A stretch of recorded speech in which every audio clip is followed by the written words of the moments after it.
இந்த சிபிஐ என்கொயரிக்கு போகும்போதெல்லாம் இந்த திமுக காரங்களாம் என்ன பண்ணுவாங்கன்னா, மீடியாவில் உட்காந்துட்டு டெல்லியில் கூப்பிட்டுட்டாங்க, அழுத்தம் கொடுக்குறாங்க, சிபிஐ மிரட்டுறாங்க அப்படின்னு ஒரு 5 நாள் பிரச்சாரத்தை உருவாக்குவாங்க. அப்போ அந்த சிபிஐ என்கொயரி முடிஞ்ச உடனே வெளியே வரும்போது நான் பின்னாடி தான் உக்காந்துட்டு இருந்தேன்.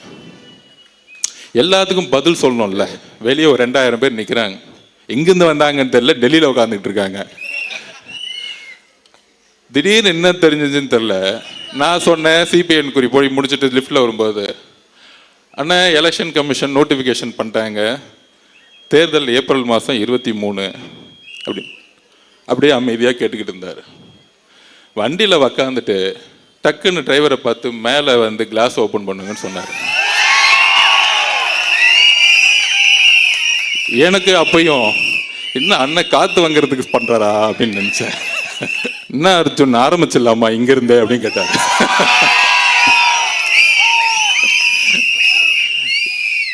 அப்போதான் புரிஞ்சேன். அப்போ மேலே எந்திரிச்சாரு.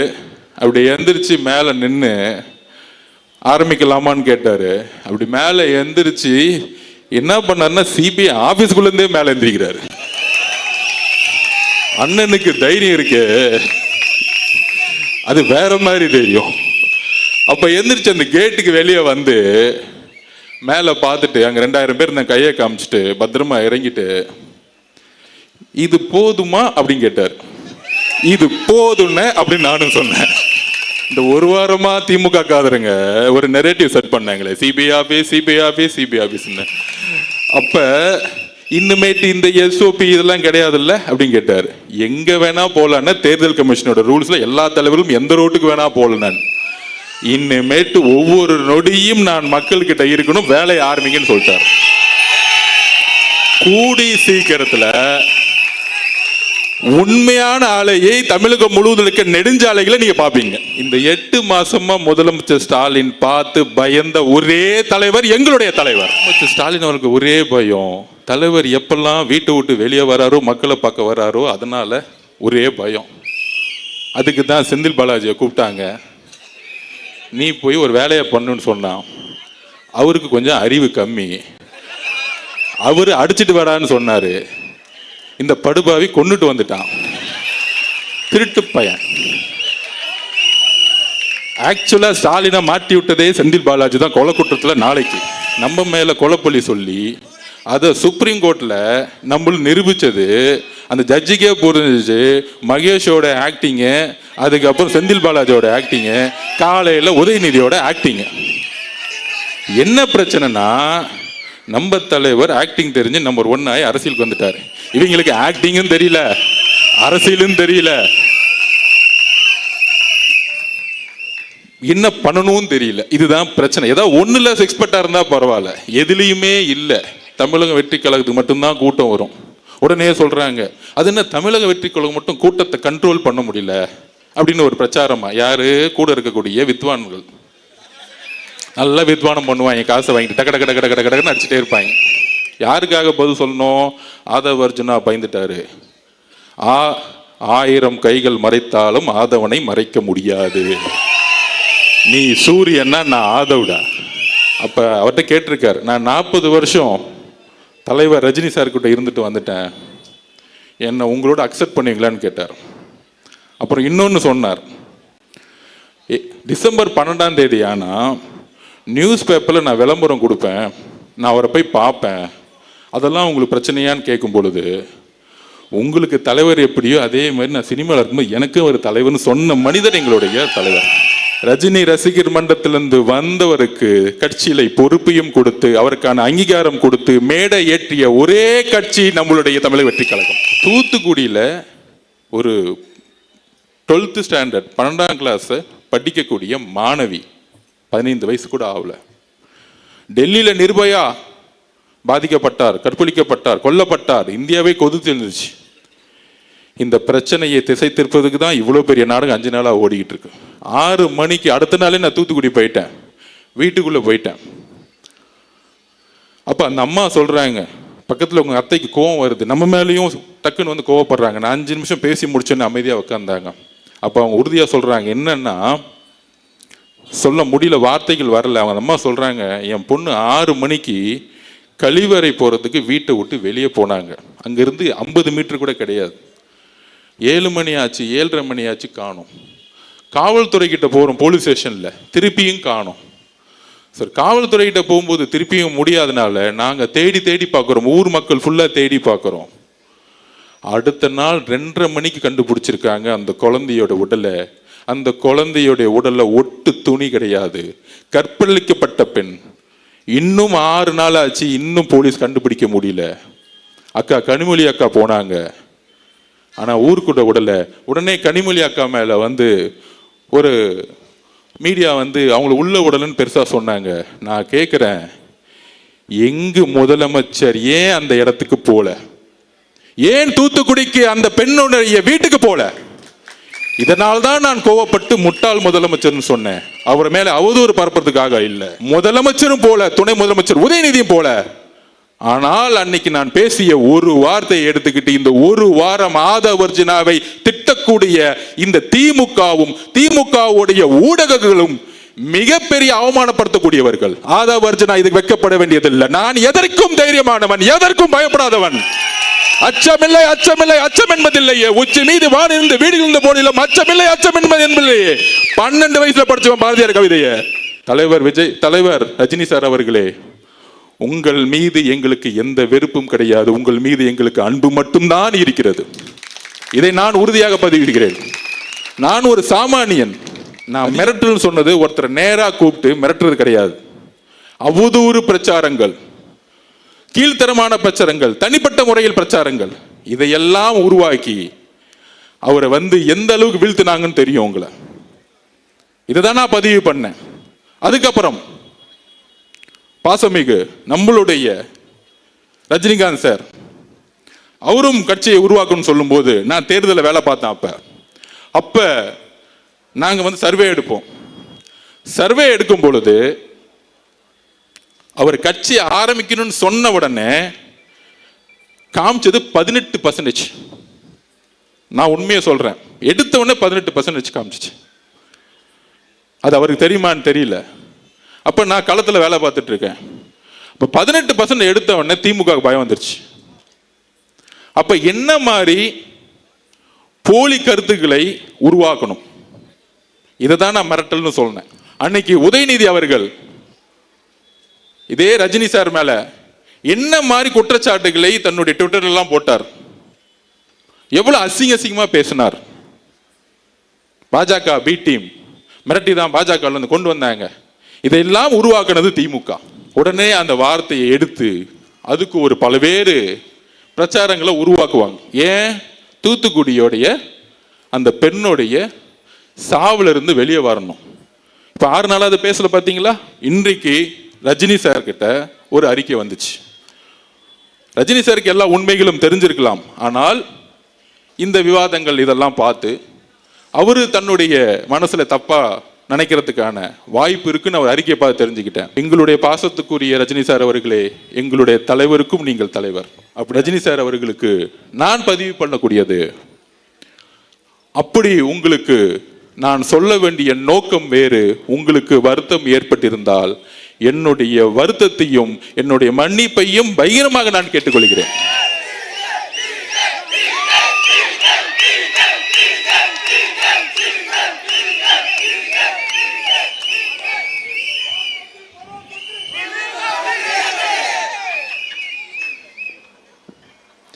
தெய்வத்தால் ஆகாத இன்னும் முயற்சிதன் மெய் வருத்த கூலி தரும். 2026 தமிழகத்தின் முதல்வர், தமிழகத்தின் தலைவர், எங்களுடைய அண்ணன் வெற்றி தலைவர் விஜய் அவர்கள் வணக்கத்தை தெரிவித்து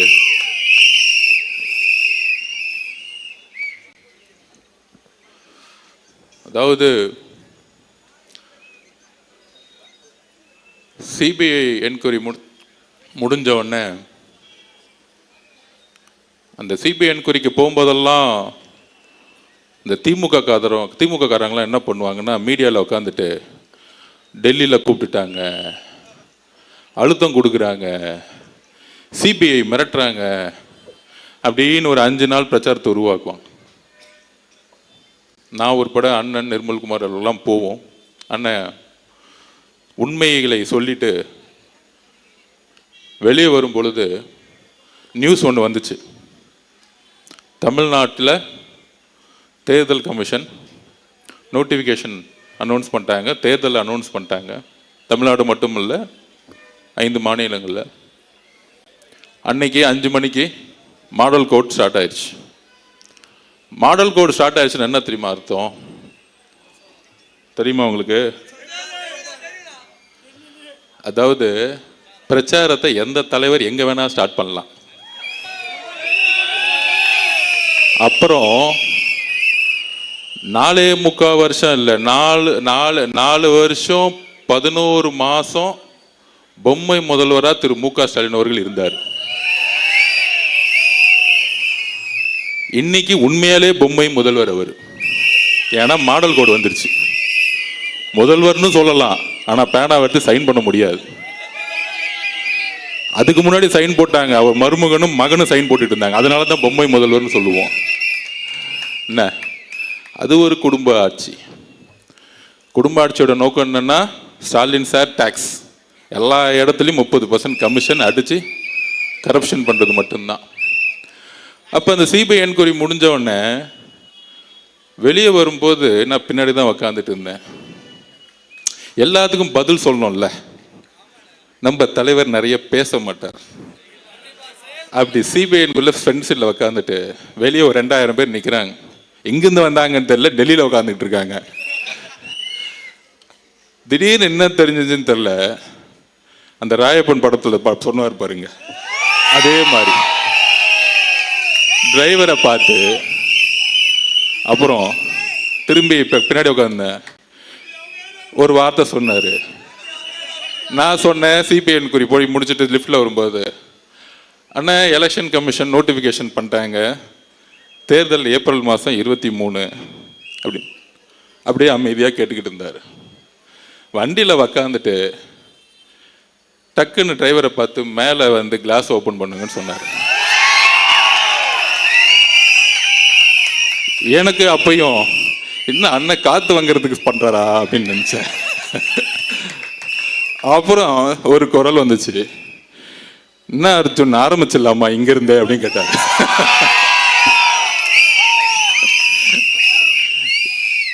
அப்பதான் புரிஞ்சேன், இந்த ஒரு வாரமா திமுக காதருங்க ஒரு நெரேட்டிவ் செட் பண்ணாங்களே, CBI office CBI office CBI ஆபீஸ்ன்னு. இந்த 8 மாசமா முதலமைச்சர் ஸ்டாலின் பார்த்து பயந்த ஒரே தலைவர் எங்களுடைய தலைவர். அவருக்கு இபிஎஸ் பார்த்தா பயம் இல்ல. அப்புறம் யாரோ ஒருத்தர் பிஜேபி தலைவராக ஒருத்தரை போட்டிருக்காங்க, பேர் கூட வர மாட்டேங்குது, மறந்து போச்சு.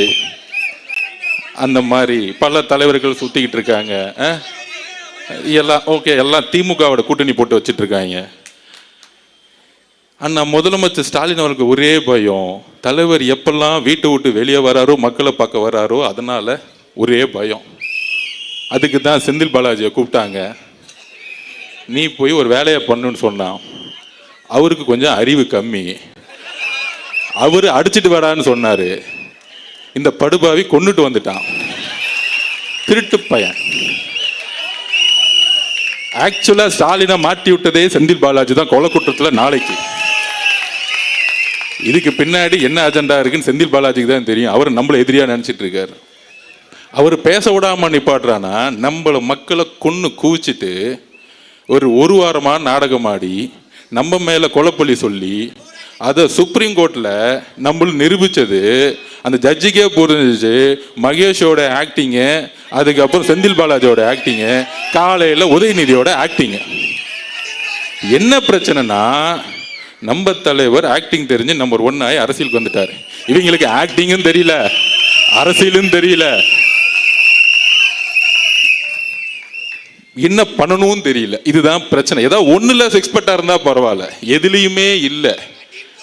மூளையில என்ன இருக்குன்னு தெரியல. பிறக்கும் போதே களிமண்ணு மட்டும்தான் பெற்று வச்சிருக்காங்கன்னு தெரியல. சரி, அதை விடுங்க, நம்ம அந்த விமர்சனக்குள்ள போக வேணாம். நம்ம ஏதாவது ஒரு வார்த்தை சொன்னா அது 100 வார்த்தை ஆக்கி டிபேட் ஆக்கிட்டு இருக்காங்க.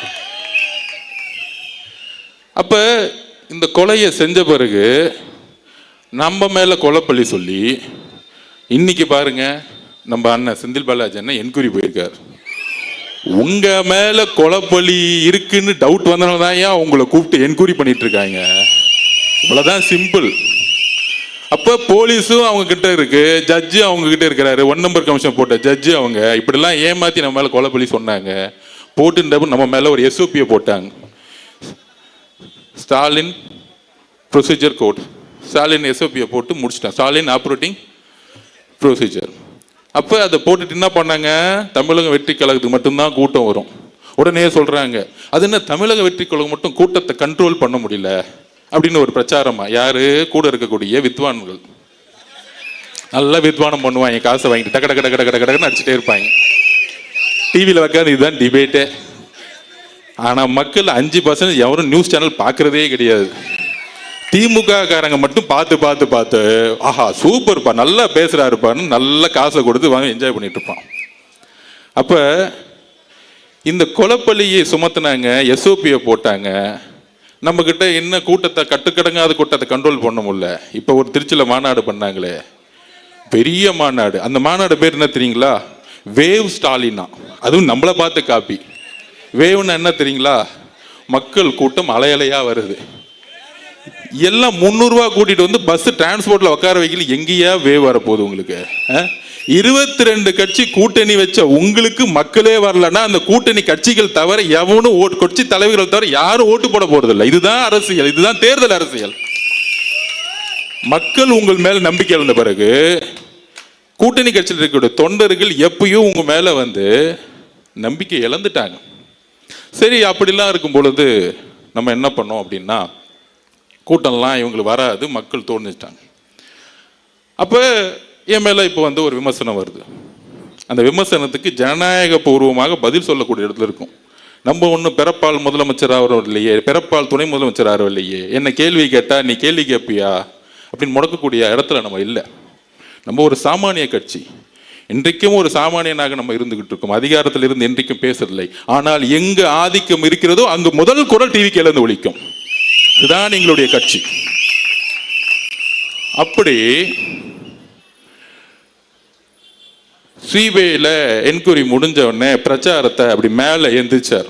டைவர்ட் ஆயிட்டேன்னு நினைக்கிறேன். இதுதான் நம்ம பிரச்சனை. அவ்வளோ கோவம் உள்ள இருக்கு. அப்போ மேலே எந்திரிச்சாரு. அப்படி எந்திரிச்சு மேலே நின்று ஆரம்பிக்கலாமான்னு கேட்டாரு. அப்படி மேலே எந்திரிச்சு என்ன பண்ணாருன்னா, சிபிஐ ஆபீஸ்குள்ளேருந்தே மேலே எந்திரிக்கிறாரு. அண்ணனுக்கு தைரியம் இருக்கு, அது வேற மாதிரி தெரியும். அப்ப எந்திரிச்சு அந்த கேட்டுக்கு வெளியே வந்து மேல பார்த்துட்டு அங்க 2000 பேர் நான் கையை காமிச்சிட்டு பத்திரமா இறங்கிட்டு, இது போதுமா அப்படின்னு கேட்டார். இது போதும்னு அப்படின்னு நானும் சொன்னேன். அப்ப இன்னுமேட்டு இந்த SOP இதெல்லாம் கிடையாதுல்ல அப்படின்னு கேட்டார். எங்க வேணா போலான்னா தேர்தல் கமிஷனோட ரூல்ஸ்ல எல்லா தலைவர்களும் எந்த ரோட்டுக்கு வேணா போல. நான் இனிமேட்டு ஒவ்வொரு நொடியும் நான் மக்கள் கிட்ட இருக்கணும், வேலையை ஆரம்பிங்கன்னு சொல்லிட்டார். கூடி சீக்கிரத்துல உண்மையான ஆலையை தமிழகம் முழுவதும் இருக்க நெடுஞ்சாலைகளை நீங்க பாப்பீங்க, மக்களுடைய கூட்டத்தை நீங்க பாப்பீங்க அவருடைய வருகையை நோக்கி வரும் பொழுது. அதுதான் பயம். சரி, டெல்லியில பிரச்சாரத்தை அண்ணன் ஆரம்பிச்சிட்டாரு. அடுத்தது மாடல் கோடு வந்துருச்சு. எங்க முதல் கூட்டத்தை போடலான்னு யோசிச்சோம். இந்த தீய சக்திக்கு முதல் காரணம் யாரு? இந்த கொடுமையான ஆட்சிக்கு முதல் காரணம் யாரு? இந்த 4.5 வருஷம் எதுவுமே செய்யாம நாடகமாடி டிராமா பண்ணது யாரு? இந்த டிராமா கம்பெனியை ஒழிக்கணும்னா கொளத்தூர்ல இருந்தா முதல்ல ஆரம்பிக்கணும்.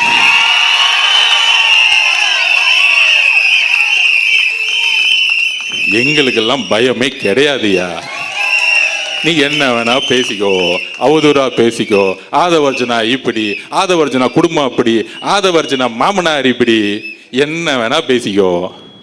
காதை கேட்காது, போய்கிட்டே இருப்போம். எங்க குறிக்கோள் என்ன? சென்ட் ஜார்ஜ் கோட்டையில அண்ணனை சைன் போட வைக்கணும். அவ்வளவுதான் எங்க குறிக்கோள். இந்த அள்ளு சில்லற பேசுறதுக்கெல்லாம் பதில் கொடுக்கலாம் எங்களுக்கு டைம் கிடையாது.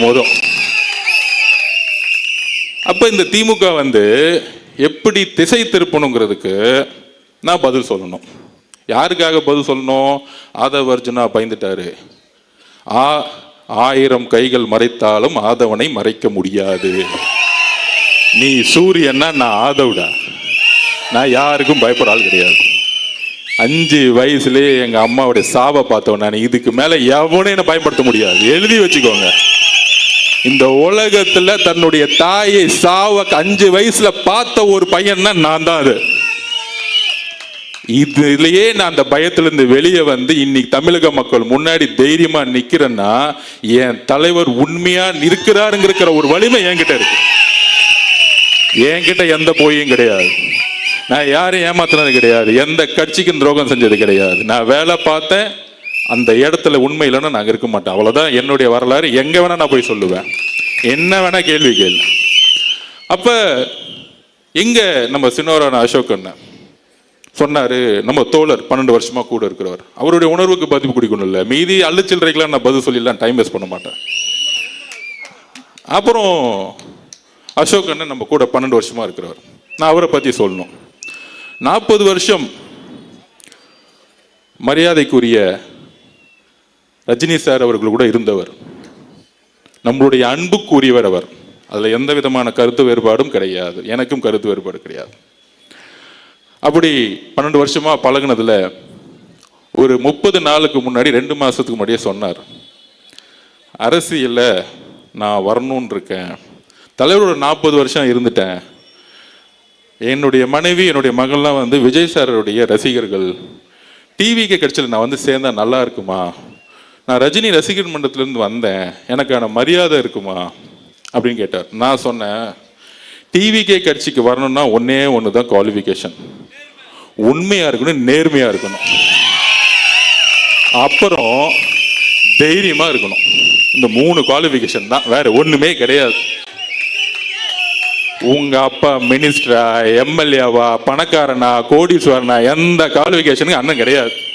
இன்னைக்கு 234 வேட்பாளர்களை அண்ணன் உருவாக்குனாரு. அதுல பாதிக்கு மேற்பட்ட இல்ல, 3/4 வேட்பாளர்கள் ஒரு ஆட்டோ ஓட்டுநர், ஒரு மீனவர், ஒரு விவசாயி, கையில 10 லட்சம் கூட கூட கிடையாது. ஆனால் அண்ணன் தேர்ந்தெடுக்கக்கூடிய வேட்பாளர்கள் யார் தெரியுமா? மக்களிடம் உண்மையாக நேர்மையாக ஒரு எம்எல்ஏ ஆனா அடுத்த 5 வருஷம் மக்களை நேர்மையாக பார்க்கக்கூடிய ஒரு எம்எல்ஏ உருவாக்கிட்டு இருக்காரு. இதை புரிஞ்சுக்கோங்க. எடுத்தோடனே உங்களை மாதிரி 50 கோடி இருக்குமா, 1000 கோடி செலவு பண்ண முடியுமாலாம் அவர் கேட்க மாட்டார். அப்போ நான் அசோக் சொன்னேன், சரிண்ணே இதெல்லாம் ஒன்றும் இல்லை, நீங்கள் வாங்கண்ணேன்னு சொன்னேன். ஏன்னா ரஜினி ரசிகர்களுக்கு தெரியணும்ல உண்மை என்னன்னு. இந்த சூழ்ச்சியில் இப்போ நடுவில் பண்ணது யாருன்னு சொல்கிறேன், எக்ஸாம்பிளே சொல்கிறேன். அப்போ தலைவரை பார்க்க போகிறார் அசோக் அண்ணன். அசோக் ஒரு 5 பேர் அன்னைக்கு சேர்ந்தாங்க. நம்ம தனபால் சார் பையன்லாம் இருக்கார் பாருங்க, பழைய ஸ்பீக்கர், அவருடைய பையன்லாம் சேர்ந்தார். 4 பேரை பேசி முடிச்சாங்க. லாஸ்ட்ல தான் அண்ணன் போனார். என்னடா 40 நிமிஷமா பேசிக்கிட்டே இருக்காரு அவரும் ஒரு பையனும், என்னடா வெளியே வரவே மாட்டேங்கிறாரு அப்படின்னு. திடீர்னு கதவை திறந்து நான் பார்க்குறேன், 3 பேரும் பயங்கரமாக சிரிச்சுக்கிட்டு இருக்காங்க. யாரு? நம்ம தலைவர் விஜய் சாரும் அசோக் சாரும் பையனும் சிரிச்சுக்கிட்டே இருக்கிறாங்க. ஆமாம். அப்போ என்னடா அது பயங்கரமாக சிரிச்சிருக்காங்க. அப்போ வந்து சரி டிஸ்டர்ப் பண்ணோன்னு வெளியே வந்துட்டேன். வந்த பிறகு அசோக் சார்கிட்ட கேட்டேன், என்ன அப்படி பேசிட்டு இருக்கீங்க அப்படின்னு. நம்ம தலைவரை பற்றி தெரிஞ்சுக்கணும். அப்போ அவர்கிட்ட கேட்டிருக்காரு, நான் 40 வருஷம் தலைவர் ரஜினி சார்கிட்ட இருந்துட்டு வந்துட்டேன், என்னை உங்களோட அக்செப்ட் பண்ணுவீங்களான்னு கேட்டார். அப்புறம் இன்னொன்று சொன்னார், டிசம்பர் 12ஆம் தேதி ஆனால் நியூஸ் பேப்பரில் நான் விளம்பரம் கொடுப்பேன், நான் அவரை போய் பார்ப்பேன், அதெல்லாம் உங்களுக்கு பிரச்சனையான்னு கேட்கும் பொழுது, உங்களுக்கு தலைவர் எப்படியோ அதே மாதிரி நான் சினிமாவில் இருக்கும்போது எனக்கும் ஒரு தலைவர்னு சொன்ன மனிதர் எங்களுடைய தலைவர். நீங்க போய் சிறப்பாக செயல்படுங்க, உங்களுக்கு என்ன வேணும்னு கேட்டார். அப்போ அசோக் சார் சொன்னார், நான் ஹார்பர் தொகுதியில் போய் வேலை பார்க்குறேன். யாரு? அண்ணன் பாருங்க, சேகர் பாபு தொகுதியில் போய் வேலை பார்க்குறேன். உடனே அப்போ சொன்னார், தாராளமாக போய் வேலை பாருங்க அப்படின்னு கூப்பிட்டு அவருக்கு என்ன வேணுமோ பண்ணி கொடுங்க, கட்சியில் அவருக்கு என்ன பொறுப்பு கொடுக்கணுமோ கொடுத்துருங்க அப்படின்னு சொன்ன தலைவர் எங்களுடைய தலைவர். இதெல்லாம் தெரிஞ்சுக்கணும். ரஜினி ரசிகர் மன்றத்திலிருந்து வந்தவருக்கு கட்சியில பொறுப்பையும் கொடுத்து அவருக்கான அங்கீகாரம் கொடுத்து மேடை ஏற்றிய ஒரே கட்சி நம்மளுடைய தமிழக வெற்றி கழகம். அப்ப நம்மளை டைவர்ட்லாம் எப்படி பண்ணுவாங்க, எப்படி ஃபோக்கஸ் பண்ணுவாங்க? அதுக்கு தான் சென்னையில் நடந்த ஆர்ப்பாட்டத்தை பத்தி பேசிட்டு இருந்தேன்.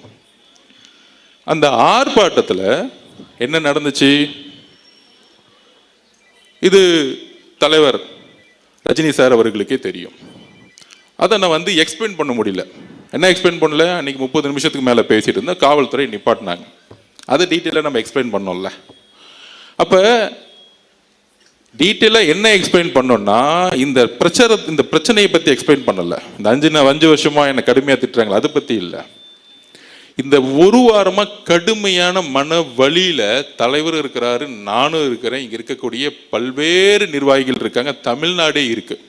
அது என்னது? அன்னைக்கு ஆர்ப்பாட்டம் தமிழ்நாட்டிலே முதல் முறையாக தமிழகம் முழுவதும் உருவாக்கிய கட்சி நம்மளோட கட்சி. அந்த ஆர்ப்பாட்டம் எதற்கு? சட்டம் ஒழுங்கு பாதுகாப்பு. அதுல என்ன பிரச்சனை? தூத்துக்குடியில இந்த ஊடகங்களையும் ஒட்டுமொத்த தமிழக மக்களையும் எல்லோரையும் நான் கேட்டுக்கிறேன், வலியோடு கேட்குறேன். தூத்துக்குடியில் ஒரு 12th ஸ்டாண்டர்ட் 12ஆம் கிளாஸ் படிக்கக்கூடிய மாணவி, 15 வயசு கூட ஆகல, டெல்லியில் நிர்பயா பாதிக்கப்பட்டார், கற்பழிக்கப்பட்டார், கொல்லப்பட்டார், இந்தியாவே கொதித்து இருந்துச்சு. இந்த பிரச்சனையை திசை திருப்பதுக்கு தான் இவ்வளோ பெரிய நாடகம் 5 நாளாக ஓடிக்கிட்டு இருக்கு. இதை சோசியல் மீடியா வாரியர்ஸும் புரிஞ்சுக்கணும், தமிழக மக்களும் புரிஞ்சுக்கணும். இந்த அவதூறான பிரச்சாரம் எனக்கு எதிராக ஏன் உருவாக்கப்பட்டது அப்படின்னா, இந்த தூத்துக்குடியோடைய மரணம் கொடூரமானது. அன்னைக்கு முதல் முறையாக தமிழக வெற்றி கழகம் தான் இதை உறுதியா சொன்னோம். தூத்துக்குடியில் ஏற்பட்ட மரணம் எப்படிப்பட்டது? 6 மணிக்கு அடுத்த நாளே நான் தூத்துக்குடி போயிட்டேன், வீட்டுக்குள்ள போயிட்டேன். அப்ப அந்த அம்மா சொல்றாங்க, பக்கத்தில் உங்கள் அத்தைக்கு கோவம் வருது, நம்ம மேலேயும் டக்குன்னு கோவப்படுறாங்க. நான் 5 நிமிஷம் பேசி முடிச்சோன்னு அமைதியாக உட்காந்தாங்க. அப்போ அவங்க உறுதியாக சொல்கிறாங்க, என்னன்னா சொல்ல முடியல, வார்த்தைகள் வரல. அவங்க அம்மா சொல்கிறாங்க, என் பொண்ணு 6 மணிக்கு கழிவறை போகிறதுக்கு வீட்டை விட்டு வெளியே போனாங்க. அங்கேருந்து 50 மீட்டர் கூட கிடையாது. 7 மணி ஆச்சு, 7:30 மணி ஆச்சு, காணோம். காவல்துறைக்கிட்ட போகிறோம், போலீஸ் ஸ்டேஷனில், திருப்பியும் காணோம். சார், காவல்துறைகிட்ட போகும்போது திருப்பியும் முடியாதனால நாங்கள் தேடி தேடி பார்க்குறோம், ஊர் மக்கள் ஃபுல்லாக தேடி பார்க்குறோம். அடுத்த நாள் 2:30 மணிக்கு கண்டுபிடிச்சிருக்காங்க அந்த குழந்தையோட உடலை. அந்த குழந்தையோட உடல்ல ஒட்டு துணி கிடையாது, கற்பழிக்கப்பட்ட பெண். இன்னும் 6 நாள் ஆச்சு, இன்னும் போலீஸ் கண்டுபிடிக்க முடியல. அக்கா கனிமொழி அக்கா போனாங்க, ஆனால் ஊருக்குள்ள உடலை. உடனே கனிமொழி அக்கா மேலே ஒரு மீடியா அவங்கள உள்ள உடலன்னு பெருசா சொன்னாங்க. நான் கேட்கிறேன், எங்கு முதலமைச்சர் ஏன் அந்த இடத்துக்கு போல? ஏன் தூத்துக்குடிக்கு அந்த பெண்ணுடைய வீட்டுக்கு போல? இதனால்தான் நான் கோவப்பட்டு முட்டாள் முதலமைச்சர்னு சொன்னேன். அவர் மேல அவதூறு பரப்புறதுக்காக இல்லை, அவரை குற்றம் சொல்ல வேண்டதுக்காக கிடையாது. ஒரு வழி, என்னுடைய வீட்டில் என் தங்கைக்கு இந்த உணர்வு ஏற்பட்டால் ஒரு அண்ணனாக என்ன கோவமோ அந்த கோபம் எனக்கு உண்மையில ஏற்பட்டது. அன்னைக்கு என்னுடைய பேச்சு கோபத்தில் வந்த வெளிப்பாடு, என்னுடைய உணர்விலிருந்து ஏற்பட்ட வெளிப்பாடு. அதனாலதான் அடுத்த நாளே 9 மணிக்கு நான் கிளம்பி தூத்துக்குடிக்கு போனேன். அதை கேட்கும் பொழுது இது அரசியல் அல்ல, நாம் எங்க வாழ்ந்துகிட்டு இருக்கோம், என்ன அரசியலை உருவாக்கிட்டு இருக்கோம். அக்கா கனிமொழியை திட்டுவாங்க, ஏன் ஒரு பெண்ணு தான் அந்த இடத்துக்கு போகணுமா? என்னோட சொந்த தங்கையா இருந்தா ஒரு ஆண் போக கூடாதா? எங்கே போனார் முதலமைச்சர் மு க ஸ்டாலின் அவர்கள்? அதுக்கு மேல என்ன வேலை இருக்கு உங்களுக்கு? எங்கே போனார் துணை முதலமைச்சர் உதயநிதி அவர்கள்? இதுக்கு மேல என்ன வேலை இருக்கு உங்களுக்கு? ஒரு பெண் மானங்கப்படுத்தப்பட்டு, ஒரு பெண் ஒட்டு துணி இல்லாம தூக்கி எரிஞ்சு, ஒரு ஊரே அன்னைக்கு 2.5 மணி நேரம் தேடி, ஒரு காவல்துறை கூட 18 மணி நேரம் அந்த ஊருக்குள்ளே போவாம, ஒரு கலெக்டர் போவாம, ஒரு எம்எல்ஏ போகாம, ஒரு கவுன்சிலர் போவாம, திமுகவுடைய அமைச்சர்கள் போவாம, முதலமைச்சரும் போல, துணை முதலமைச்சர் உதயநிதியும் போல. ஆனால் அன்னைக்கு நான் பேசிய ஒரு வார்த்தையை எடுத்துக்கிட்டு இந்த ஒரு வாரம் ஆதவர்ஜினாவை திட்டக்கூடிய இந்த திமுகவும் திமுகவுடைய ஊடகங்களும் மிகப்பெரிய அவமானப்படுத்தக்கூடியவர்கள். ஆதவர்ஜினா இதுக்கு வைக்கப்பட வேண்டியதில்லை. நான் எதற்கும் தைரியமானவன், எதற்கும் பயப்படாதவன். அச்சமில்லை அச்சமில்லை அச்சம் என்பதில்லையே, உச்சி மீது வானிருந்து வீடுகளிருந்து போனிலும் அச்சமில்லை அச்சம் என்பதில்லையே. 12 வயசுல படிச்சவன் பாரதியார் கவிதைய. உங்களுடைய தவறுகளை நாங்கள் உறுதியாக உண்மையாக எடுத்துரைத்துக் கொண்டே இருப்போம். இதுக்கு டிவிக்கே தவிர வேற எந்த கட்சியும் போல. எங்க போனது? திமுக கூட்டணியில் இருக்க 22 கட்சி யார் பாதிக்கப்பட்ட பெண்ணுடைய வீட்டுக்கு போனாங்க? அந்த அம்மா கிட்ட பேச போனாங்களா? அந்த அம்மாவோட கோரிக்கை என்ன தெரியுமா? கடைசி நிமிஷத்துல இதை யாரு செய்தார்களோ அவர்களை இந்த சமூகத்தின் முன்பு நிறுத்துங்கள், அவர்களுக்கு தண்டனை வாங்கி கொடுங்கள். ஏனென்றால் என்னுடைய பெண் குழந்தை போல இன்னொரு பெண் குழந்தைக்கு தமிழ்நாட்டில் இந்த நிலைமை ஏற்படுத்த கூடாது சொன்னவர் என்னுடைய அம்மா. தூத்துக்குடியில் இருக்க பாதிக்கப்பட்ட அம்மா தன் குழந்தையை இறந்தாலும் அவர்கள் கவலைப்பட்டது இன்னொரு பெண் குழந்தைக்கு இந்த பிரச்சனை நடக்கக்கூடாதுன்னு பேசினாங்க என்கிட்ட. ஆனால் இதை மூடி மறைக்கணும். நிர்பயா சகோதரர் பாதிக்கப்பட்டது போல இந்த பிரச்சனையை தமிழக மக்களுக்கு கொண்டு போய் சேர்த்தக்கூடாது. தலைவர் ரஜினி சார் அவர்களே, உங்கள் மீது எங்களுக்கு எந்த வெறுப்பும் கிடையாது, உங்கள் மீது எங்களுக்கு அன்பு மட்டும்தான் இருக்கிறது. இதை நான் உறுதியாக பதிவிடுகிறேன். நான் ஒரு சாமானியன், அதிகாரம் என்கிட்ட இல்லை, பணபலம் இல்லை. நான் இன்றைக்கும் ஒரு சாமானியன், ஒரு சாதாரண விவசாய வீட்டில் பிறந்த உணர்வு தான் இன்னைக்கும் இருக்கு. எல்லா தொழிலையும் தூக்கி போட்டு வந்துட்டேன். எனக்கு வேற எதுவும் இல்லை, எந்த நாதியும் இல்லை. ஏன்? என்னுடைய குடும்பமே என்னுடைய அரசியலுடைய முடிவுகளுக்கு எதிராக இருக்கிறது. எல்லோரையும் தூக்கி போட்டிருக்கோம். ஏன்? நான் உண்மையாக மக்களிடம் இருக்க வேண்டும் என்ற உணர்வு எனக்கு இருக்கிறது, என்னுடைய தலைவருக்கு இருக்கிறது. அவதூறுகளை பத்தி கவலைப்படல. 5 வயசுல என்ன அனாதன்னு சொன்னாங்க, 12 வயசுல என்ன குறிக்கோள் இருக்கும் போது நீ ஏழைன்னு சொன்னாங்க, 16 வயசுல பொலிட்டிகல்ஸ் படிக்கும் போது உனக்கு எதுக்கு இந்த வீண் வேலை பொலிட்டிகல் சயின்ஸ் படிக்கணும்னு சொன்னாங்க. திமுக நான் வேலை செய்யும் போது உன்னாலெல்லாம் ஜெயிக்க வைக்க முடியுமான்னு என்ன பார்த்து கேட்டாங்க. டிவிக்கு வரும்பொழுது நீ என்ன சாதிப்பன்னு கேட்டாங்க. என் தலைவர் இருக்கிறார், உண்மை இருக்கிறது, என் கட்சியுடைய தொண்டர்களும் மக்களும் இருக்கிறார்கள், நாங்கள் உறுதியாக சாதிப்போம். எம்ஜிஆரிடம் இருந்த உண்மை எங்களுடைய தலைவர்கிட்ட இருக்கு. அப்ப தமிழக மக்களே, எதனால என்னுடைய வார்த்தைகள் மாறியது? என்ன பிரச்சாரத்தை திமுக உருவாக்கியது? மற்ற கட்சிகள் எதனால உருவாக்கிறாங்க? நாம் எந்த காலகட்டத்தில் நம்ம இருக்கிறோம் யோசிச்சு பாருங்க. நான் இன்றைக்கு உறுதியாக சொல்லுகிறேன், இன்றைக்கு நோன்பு மாதம். இஸ்லாமிய தோழர்களும் கிறிஸ்துவ தோழர்களும், இஸ்லாமிய தோழர்களே, கிறிஸ்துவ தோழர்களே, தமிழக மக்களே, நாம் உறுதியாக சொல்கிறோம், 234 தொகுதியில் நாம் தனியாக களமாடுகிறோம். உண்மையான இஸ்லாமிய சகோதரர்கள், உண்மையான கிறிஸ்தவர்கள் நாம் உண்மையாக இருக்கிறோம். நம்ம அண்ணனுக்கு பல்வேறு சொல்றாங்களே ஆஃபர்லாம் கொடுத்தாங்க. 50-50, நீங்க 90 நான் 90, நீங்க முதலமைச்சர் 2.5 வருஷம் நான் முதலமைச்சர் 2.5 வருஷம், எல்லா ஆஃபரும் கொடுத்தாங்க. அப்ப அண்ணன் சொன்ன ஒரே வார்த்தை எங்க கிட்ட, எனக்கு ஆஃபர் தேவையில்லை, தமிழக மக்களுடைய உண்மையான நம்பிக்கையை, என்றைக்கும் தமிழக மக்களுடைய நம்பிக்கையை, நான் உருவாக்கக்கூடிய அரசு மத சார்பற்ற சமூக நீதிக்கான அரசை உருவாக்கக்கூடிய ஒரு வலிமையை தமிழக வெற்றி கழகம் உருவாக்கும் சொன்னது எங்களுடைய தலைவர் விஜய் அவர்கள். முதலமைச்சர் பதவியை ஆசைப்பட்டு டெல்லிக்கு அடிப்பணி வர எங்களுடைய தலைவர் அல்ல. பராசக்தி ரிலீஸ் ஆனோம்னா போய் ஹோம் மினிஸ்டரை பார்த்துட்டு உதயநிதி ஒரு போன் கால் பேசி ரிலீஸ் பண்ணவர் எங்க ஆள் கிடையாது.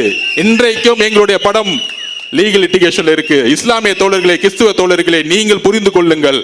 முதலமைச்சருடைய மகனுடைய தன்னுடைய பேரனுடைய பராசக்தி படம் ரிலீஸ் பண்ணப்பட்டது.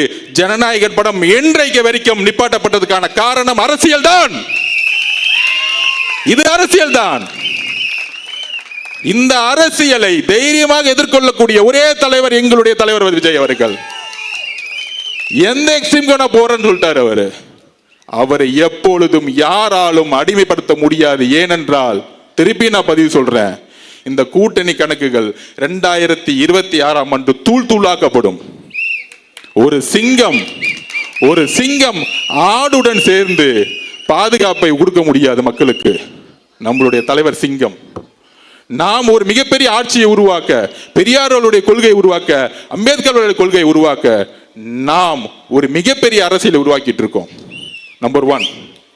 அப்புறம் அன்னைக்கு ஆர்ப்பாட்டத்தில் பேசும்போது நான் தெளிவா பேசினேன். என்ன பேசினேன்? எப்பெல்லாம் திமுகவை எதிர்த்து ஒரு சக்தி வருகிறதோ, ஃபர்ஸ்ட் எம்ஜிஆர் அவர்கள் கடுமையா 5 வருஷம் போராடி பார்த்தாங்க. செங்கோட்டையனை கேட்டு பாருங்க, அடிச்சாங்க, விரட்டினாங்க, எல்லாம் பண்ணாங்க. ஆனா கடுமையா மக்கள் ஆதரவோட வெற்றி பெற்றுட்டாங்க. அன்னையிலிருந்து அவர் உயிரோட வரைக்கும் ஜெயிக்க முடியல. அடுத்து ஜெயலலிதா அம்மா வந்தாங்க, அவங்க மேல கடுமையான அடி அடிச்சாங்க, உடல் மொழி எல்லாம் கேவலமா பேசி பார்த்தாங்க, ஜெயிச்சிட்டாங்க. திருப்பி என்ன பண்ணிட்டாங்க, 97 அவங்க ரிசைன் பண்றேன்னு அவங்க லெட்டரை வெளியிட்டு போலியா பரப்பினாங்க, பயந்துட்டு திருப்பி 2001 வந்துட்டாங்க. அந்த அம்மா இருக்கிற வரைக்கும், கருணாநிதி ஐயா இருக்கிற வரைக்கும் தமிழ்நாடு சூழ்நிலை வேற மாதிரி இருந்துச்சு. அதுக்கப்புறம் எத்தனை பேர் வந்தாங்க, முக்கியமா திரைத்துறையில இருந்து எம்ஜிஆருக்கு அப்புறம் வந்தவங்க எல்லாமே என்ன செஞ்சாங்க? ஃபர்ஸ்ட் நம்ம கேப்டன் விஜயகாந்த் அண்ணன், நமக்கு பிடிச்சவர், அன்பானவர், நல்லவர், வலுவானவர். என்ன அவதூறு சொற்களை சொல்லி, என்ன கட்டமைப்பை உருவாக்கி, என்ன பிரச்சாரத்தை உருவாக்கி, நான் மிரட்டல் சொன்னது ஒருத்தர் நேரா கூப்பிட்டு மிரட்டுறது கிடையாது. அவதூறு பிரச்சாரங்கள், கீழ்த்தரமான பிரச்சாரங்கள், தனிப்பட்ட முறையில் பிரச்சாரங்கள், இதையெல்லாம் உருவாக்கி அவரை எந்த அளவுக்கு வீழ்த்தினாங்கன்னு தெரியும் உங்களை. இதைதான் நான் பதிவு பண்ணேன்.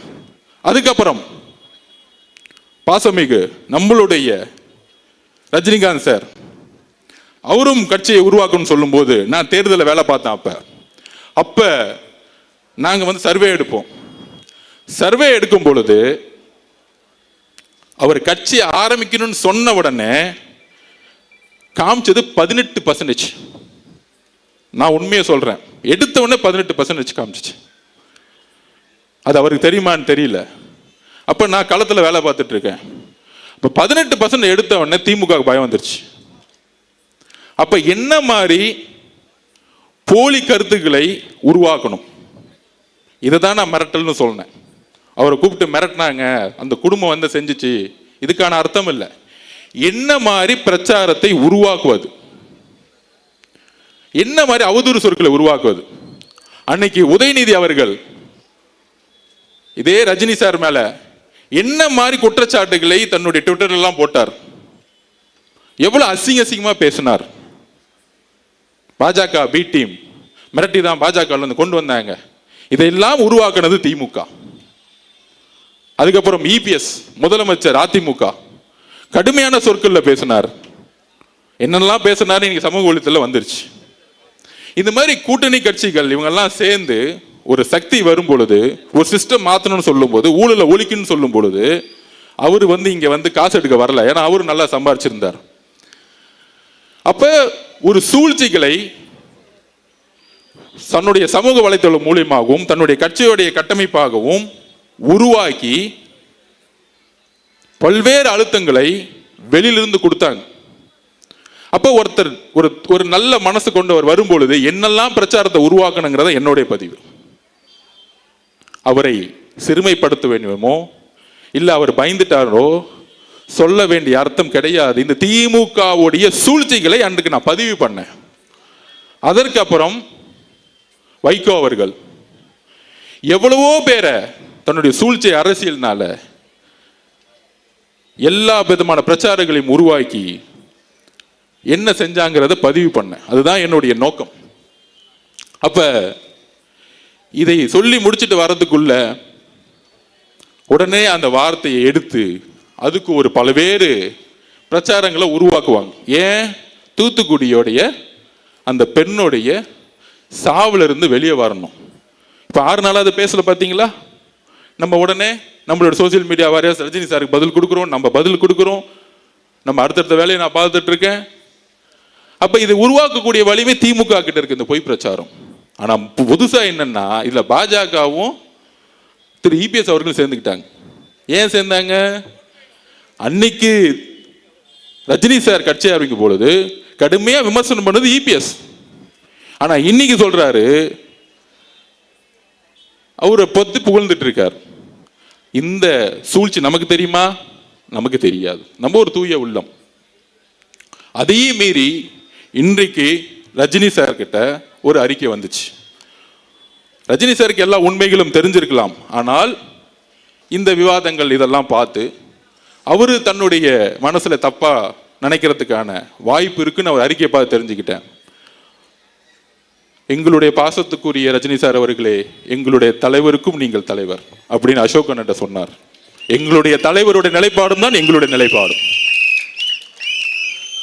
அப்ப இந்த சூழ்ச்சிகளுக்கெல்லாம் ஏன் நடந்துச்சுன்னு சொல்லக்கூடிய இடத்துல நான் இருக்கிறேன். தூத்துக்குடியோடைய என்னுடைய தங்கை கற்பழிக்கப்பட்டு இன்னைக்கு வந்து செத்து போய் 6 நாளாயும் அவனுடைய குடும்பம் இன்னைக்கு நடுரோட்ல நின்றுட்டு இருக்கு. இதை திசை திருப்பதுக்கு தான் இந்த பிரச்சாரம்.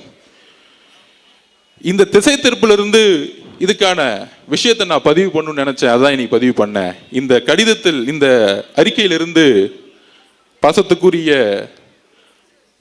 ரஜினி சார் அவர்களுக்கு நான் பதிவு பண்ணக்கூடியது, அப்படி உங்களுக்கு நான் சொல்ல வேண்டிய நோக்கம் வேறு, உங்களுக்கு வருத்தம் ஏற்பட்டிருந்தால் என்னுடைய வருத்தத்தையும் என்னுடைய மன்னிப்பையும் பகிரமாக நான் கேட்டுக்கொள்கிறேன்.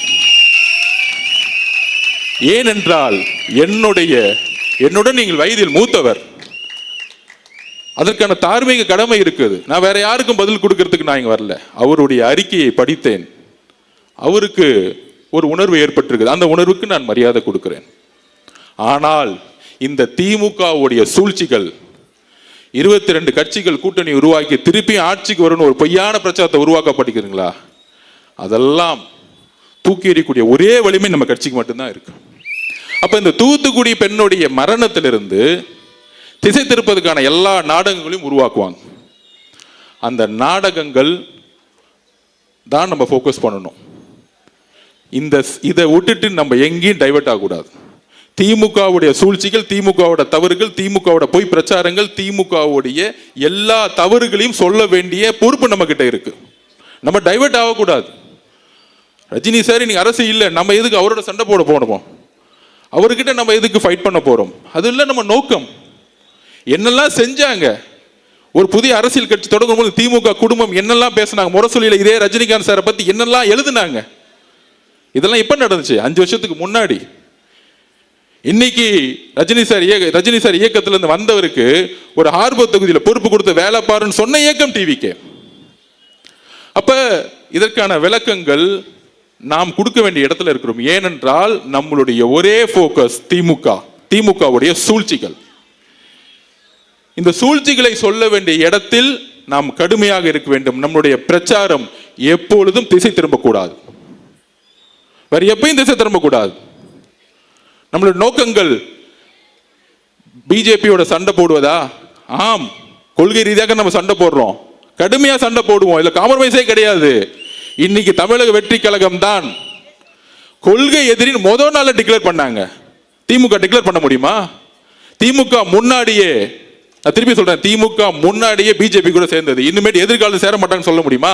எப்ப வேணா சேருவாங்க அதிகாரத்துக்காக. ஆனால் கொள்கை எதிரின்னு சொன்ன இயக்கம் நம்மளுடைய கட்சி.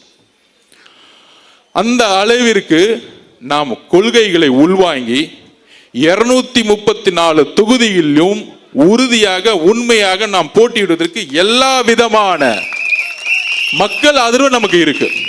எந்த அழுத்தங்களும் நமக்கு கிடையாது. எந்த அழுத்தங்கள் இருந்தாலும் நாம் எதிர்கொள்வோம். இதுதான் உண்மை. அதில் மிகப்பெரிய வெற்றியும் பெறுவோம்.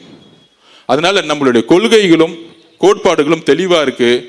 கொளத்தூர்ல ஆரம்பிச்சு முதலமைச்சர் இங்கு தோற்கடிக்கப்படணும். முன்னாள் முதலமைச்சர் ஆக்கக்கூடிய வலிமை கொளத்தூர் மக்களுக்கு இருக்கு. மு.க. ஸ்டாலின் அவர்கள் தோக்கணும்னா முதல்ல கொளத்தூர் மக்கள் இருந்து நம்ம ஆரம்பிக்கணும். அவர் ஒன்னே ஒன்று செஞ்சிருக்காரு, ஒரு உண்மையை இங்க பண்ணியிருக்கிறார், வாக்குறுதியை நிறைவேற்றிட்டார். கொளத்தூரை உண்மையால குளமா மாத்திருக்கிறார். மழை வரும்போது இங்க குளமாயிடும். அதனால இந்த கூட்டணி கட்சிகள் அழுத்தங்கள் இதெல்லாம் கிடையாது. நம்மளுடைய இந்த திருப்பியும் ஒரு வாரமா பாருங்க, இவங்க டெல்லியோட சேர்ந்துருவாங்களா, பிஜேபியோட சேர்ந்துருவாங்களா, அதிமுக சேர்ந்துருவாங்களா, எதுவுமே கிடையாது. தலைவர் நேற்று வந்தாரு, வாரும் வந்தாரு, தெளிவுபடுத்தினாரு. நம்ம முதல் நாள்ல மாநாட்டில் என்ன சொன்னோம், இன்னைக்கும் அந்த உறுதியில் தான் இருக்கேன். சிஎம்ஏ ஆஃபர் கொடுத்தாலும் எனக்கு தேவையில்லை. தமிழக மக்களுடைய நம்பிக்கையில தான் நான் உறுதியாக இருப்பேன், உண்மையாக இருப்பேன். வெறும் பதவிக்காக வரல, மக்களிடம் உண்மையாகவும் நம்பிக்கையாகவும் நான் இருப்பேன்னு சொல்லியிருக்கிறார். அதனால நம்மளுடைய போக்கஸ் எங்க இருக்கணும்? நம்மளுடைய போக்கஸ் திமுகவுடைய சூழ்ச்சிகளையும் தவறுகளையும் மக்களுடைய பிரச்சனையும் எடுத்துக்கூடிய இந்த 30 நாளும் கடுமையா நம்ம உழைக்கணும். வேற எந்த போக்கஸும் நம்ம கிடையாது, வேற எந்த ஈகோவும் கிடையாது, வேற எந்த தலையில தனக்கணமும் நம்ம கிடையாது. இங்க நம்ம வீரன் அதெல்லாம் கிடையாது. நம்ம ஜெயிக்கணும், எலெக்ஷன்ல ஜெயிக்கணும், இந்த ஆட்சியை தூக்கி எறியணும், சென்ட் ஜார்ஜ் கட்டில உண்மையான மக்கள் ஆட்சியை உருவாக்கணும். இதுதான் நான் சொல்ல வரேன். அதனால நாம் மக்கள் ஆட்சியை நம்மளுடைய தலைவருடைய வழியில் உருவாக்குவோம்.